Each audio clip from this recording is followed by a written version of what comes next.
السلام عليكم ورحمة الله وبركاته. الحمد لله غافر الذنب وقابل التوب شديد العقاب ذي الطول لا إله إلا هو إليه المصير. All praise be to Allah, the forgiver of sins. O Allah, forgive our sins, the acceptor of repentance, accept our repentance. The one who is swift in reckoning, O Allah, do not take us to task, Ya Allah. The one whose kindness, mercy is unlimited, O Allah, shower your favors upon us. There is no one worthy of worship besides you, Ya Allah. Unto you is our return. Allahumma salli ala Muhammad wa barik wa sallim. Trying to understand what our Creator, what our Lover, what our Allah, who loves us so much, who is so kind and merciful, who is most beneficent, most merciful, what Allah subhanahu wa ta'ala wants from us. And that we can only understand by separating tilawatul Quran from tadabbur al Quran. So Nabi Kareem sallallahu alaihi wasallam's responsibility was yatlu alayhim ayatihi, to make tilawat of the Quran to the people. A separate responsibility was وَيُعَلِّمُهُمُ الْكِتَابِ, to teach the people the book of Allah. What is Allah Ta'ala saying in these 30 suparas? What is the message of the Quran? So broadly, the message of Tawheed, the oneness of Allah, Risalat, the prophethood of Rasulullah sallallahu alaihi wasallam, Akhirat, the hereafter, then incidents of previous Anbiya alayhimus salam, previous nations, Ad, Thamud, etc. Allah Ta'ala in different parts of the Quran tells us that أَفَلَا يَتَدَبَّرُونَ الْقُرْآنَ أَمْ عَلَى قُلُوبٍ أَقْفَالُهَا. Why do the people not ponder upon the Quran Kareem? Or is it that there is a lock on their hearts?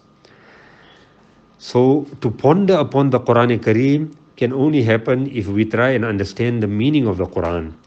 And let us take upon ourselves that as from now, at least every day, one page we are going to read with the translation of the Quran in front of us, and limiting ourselves to the translation, or an authentic tafsir like Tafsir Uthmani or Tafsir Ma'ariful Quran, or any other authentic tafsir in the English language or the Urdu language for that matter. Allah Ta'ala speaks about space in the Quran. وَالشَّمْسُ تَجْرِي لِمُسْتَقَرٍّ لَهَا. The sun, it rotates, it spins on its own axis. وَالْقَمَرَ قَدَّرْنَاهُ. The moon, we have predetermined stations for it. The Quran talks about what happens in the oceans. مَرَجَ الْبَحْرَيْنِ يَلْتَقِيَانِ بَيْنَهُمَا بَرْزَخٌ لَا يَبْغِيَانِ. Allah Ta'ala causes the two oceans to meet, the Atlantic Ocean, the Indian Ocean, the Pacific Ocean. And the waters of the two oceans do not meet, do not mix. The scientists tell us that the density of the water is totally different from one another. Where the rivers flow into the oceans, subhanallah, you do not find that the water of the oceans coming into the river. And the waters of the river remain sweet and the waters of the ocean remain salty. So Allah subhanahu wa ta'ala causes this to happen, and this is a qudrat of Allah subhanahu wa ta'ala.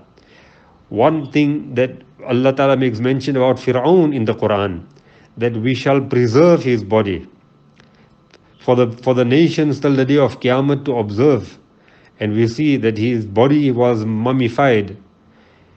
And a couple of years ago, they had to send the body to France for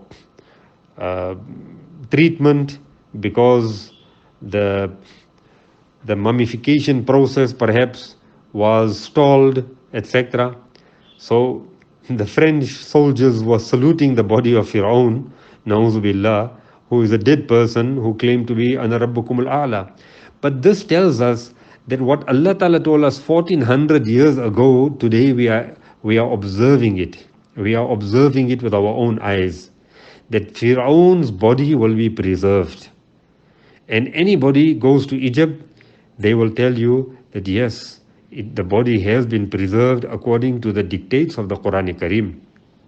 How Allah Ta'ala talks about Qiyamah. اليوم نختم على أفواههم وتكلمنا أيديهم. Today we shall seal their mouths, and the hands and the feet shall talk to us. So may Allah subhanahu wa ta'ala give us tawfiq that we understand the beauty of the Quran by pondering upon the Quran. Wa akhiru da'wana and alhamdulillahi rabbil alamin.